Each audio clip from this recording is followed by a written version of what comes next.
Story recapped here. Today, I'm going to explain a supernatural horror film called It Follows. Spoilers ahead. Watch out and take care. In a peaceful neighborhood, Annie storms out of her home as if running for her life. The sound of the door opening causes her to stop in the middle of the road. She slowly backs away while her eyes trail at something. Annie lies to her neighbor and her father, saying that she's okay. Finally, she circles back to her home with her father following inside. But she frantically exits again, now with her car keys in hand, and drives away.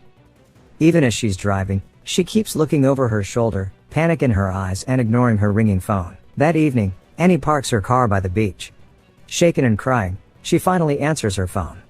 With her eyes focused on the space around her car, she apologizes to her father and tells him that she loves him. Annie is tired of running and waits for what lies ahead. Annie is found at the beach in the morning, dead with her leg morbidly bent and broken. In another part of the suburbs, Jay relaxes in the pool. Her sister, Kelly, invites her to watch a movie with her friends, but Jay refuses. She has a date later that day. After Kelly leaves, Jay smiles and calls out the boys next door who are watching her swim. Inside their home, Kelly is watching a movie with her friends, Paul and Yara, while their mom is at the dining table. Jay heads up to her room, quietly preparing for her date. At the movie theater, Jay teaches Hugh, her date, a game that she and her sister play. Hugh chooses a person in the theater he wants to trade places with, and Jay has to guess who he chose. When it's Hugh's turn to guess, he points to a girl in a yellow dress. But Jay doesn't see her. Dread fills Hugh. He immediately urges Jay to leave the theater with him. He claims that he didn't feel comfortable being there. They continue the date with dinner, and everything seemed to be going well despite what happened in the theater. The next day, Jay walks with her sister. They talk about Hugh. Jay is giddy about him but is still concerned about his behavior in the theater. Even though she accepted his story that he wasn't feeling well, Jay is still suspicious that he was hiding something. Before reaching their house, Kelly waves to their neighbor, Greg. During their next date, Hugh takes Jay out to a secluded area. The two spend a passionate night in his car for the first time. Afterwards, Jay reminisces about her views on love until Hugh chloroforms her. Jay tries to fight him back, but Hugh overpowers her and she passes out. Jay wakes up tied to a wheelchair in an abandoned building. Hugh apologizes and assures her that he won't hurt her, that he only needed time to explain things to her. An entity will start to follow her, and it will kill her if it catches her. It used to follow him, and now he passed it on to her. It can look like anyone, even someone that she knows. The dazed Jay starts screaming for help, still in disbelief of what he said, until Hugh reels her to the edge of the building to show that it was coming. Jay sees a strange woman slowly walking towards the building. Hugh instructs her that she has to sleep with someone else to pass it along, and that if it kills her, it will come after him next. Confused and afraid, Jay cries as Hugh takes her back in his car and drives away. Kelly and her friends play cards back at their house when they witness Hugh dropping off Jay in the middle of the road. The three rush to her aid and calls the cops, who interrogate the distraught Jay about what happened. The police try to track down Hugh, but they couldn't find him since he had used a fake name. Days later, Jay is still struggling to make sense of what happened. While in the bathroom, a ball bounces off the window, startling her. She looks out the window, not seeing the boy from next door peeking at her from the window. At school, Jay attends a class. She sees an old woman outside the window, seemingly heading towards her. The old woman looks out of place, but no one else seemed to mind her. Hugh's warnings about the entity come back to her, and she hurriedly leaves the class. The entity gets close to her, and she confirms that the students around don't see it. Scared, she gets into her car and leaves. Jay heads to the ice cream shop where Kelly and Paul work. She tells them the story Hugh told her. None of them could believe it, not even Jay. But Paul offers to stay at their house for the night nonetheless to watch over them. Yara joins them to sleep over as well. That evening, Jay couldn't sleep and joins Paul in the living room to watch a movie. Paul sees Jay's unease and tries to comfort her. While reminiscing about their childhood, they hear the kitchen window breaking. Paul goes to investigate but claims that no one was there. He heads upstairs to wake up Kelly, leaving Jay alone. She walks into the kitchen nervously and sees a woman there, limping towards her. Jay screams and rushes upstairs to her room. Kelly and Paul beg her to let them in, still convinced that there's no one else in the house. Jay, who's starting to believe Hugh's story about the creature, collapses in fear and panic with Kelly comforting her. A still sleepy Yara knocks on the door, and Kelly opens it. Despite Jay's warnings, Jay is relieved that Yara is alone, but a tall man appears behind Yara. Jay screams and climbs out of the balcony to escape. Outside, Greg spots Jay riding away on a bicycle, with her friends and sister yelling for her. Jay stops at a nearby playground and sits on a swing set. She looks around, wary of every sound, thinking that the entity will catch up to her. When she sees movement in the distance, she freezes until Paul calls her. The others try to calm her down. Greg catches up to them, curious about what happened. Jay decides that she needs to find Hugh to figure out what was really happening. Greg offers to help them. They visit the address Hugh gave Jay when they were dating and sees that it's an abandoned-looking house. They investigate the items littered in the place, hoping to find clues that Hugh might have left behind. Paul finds a high school photo of Hugh with a girl. Recognizing the school's logo, they track him down and discover that his real name is Jeff Redmond.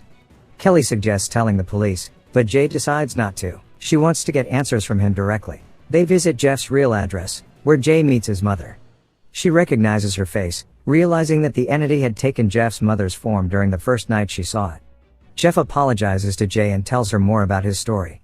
He says that the curse was passed down to him after having a one-night stand with a girl from a bar. Jeff insists that it's real and Jay should pass it to someone else, but her friends are still skeptical about it, thinking it's just a trick. Greg invites them to his family's lake house to get away. While Jay sleeps, Paul watches over her, considering Jeff's suggestion of Jay passing the curse. The following day, Greg teaches Jay how to use a revolver to protect herself. While hanging out by the shore with Paul, Kelly, and Yara, the entity takes in Yara's form and attacks Jay. Paul grabs a lounge chair and hits it despite not being able to see the entity. It releases Jay but shoves Paul back. They run into the shed, where Jay grabs the revolver and starts shooting the entity. It collapses but gets back up immediately, seemingly unharmed. Jay shuts the door, realizing that she can't harm it with a gun, and recoils back. The entity bangs on the door until it creates a hole. Jay stares at the spot, expecting the entity to crawl inside, but instead of it, Greg looks inside, asking what's going on. He still refuses to believe the entity is real, having not witnessed Jay getting attacked. When he leaves, Jay crawls slowly towards the door, wondering if it was safe. But the entity looks into the hole, now looking like the boy who lives next door to their house. Jay rushes to open another exit and takes Greg's car, the entity still following behind. Panicked and distressed, Jay crashes the vehicle into a cornfield. She wakes up in the hospital with a broken arm and her friends asleep at her side. Jay looks out to the open door, listening to the sound of footsteps with a shaky breath. She waits for the entity to walk in, but instead, a doctor walks past her room. Relieved, she turns to Greg. Tired of her situation, Jay finally decides to do as Jeff suggested, passing down the curse to someone. Greg and Jay have intercourse that evening in the hospital. Days later, Greg goes about his life normally without seeing the entity. Despite this, Jay still confines herself in her room, scared. She watches Greg's house one night from her window vigilantly, in case it comes back. She spots a person walking to Greg's house. It breaks the window as Jay starts calling Greg. He doesn't answer the phone, and the entity has entered the house. Jay runs to Greg's house to warn him, but the creature is already in his bedroom, banging on his door while looking like his mother. Jay watches the entity attack Greg. She's too late. Knowing that she's next, she drives away in grief and fear of what she just witnessed. She stops near the beach and falls asleep.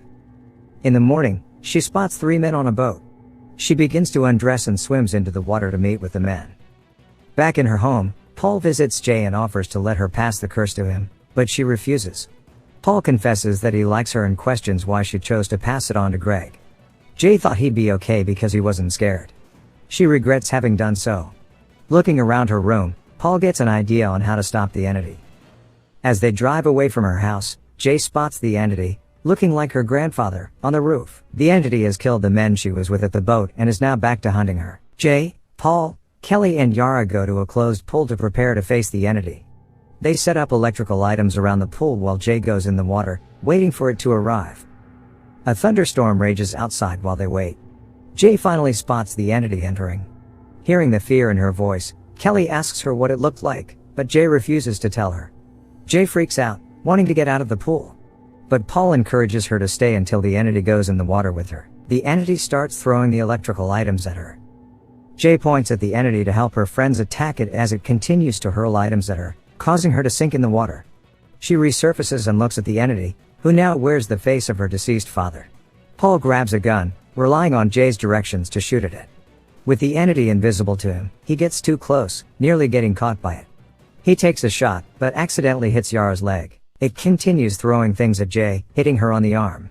Kelly grabs a blanket and throws it over the entity to help Paul. When she finally cloaks the entity, Paul shoots the entity on the head before it collapses into the water. Jay hurriedly swims to the side, but the entity grabs her by the leg, pulling her down. Paul continues to fire the gun into the water, estimating its position. He finally shoots it on the head again, and Jay is free. Kelly helps Jay get out of the pool. Paul asks her if the entity was still alive. Jay carefully takes a peek at the pool to see. When she looks into the water, blood is spreading, turning the pool completely red. After the event, Paul and Jay spend an intimate night together. When Jay is asleep, Paul drives around and spots a couple of prostitutes. An idea forms in his head, a way to divert the entity if it was still alive. Jay and Paul walk together, hand in hand. They enjoy the little peace that they have, not noticing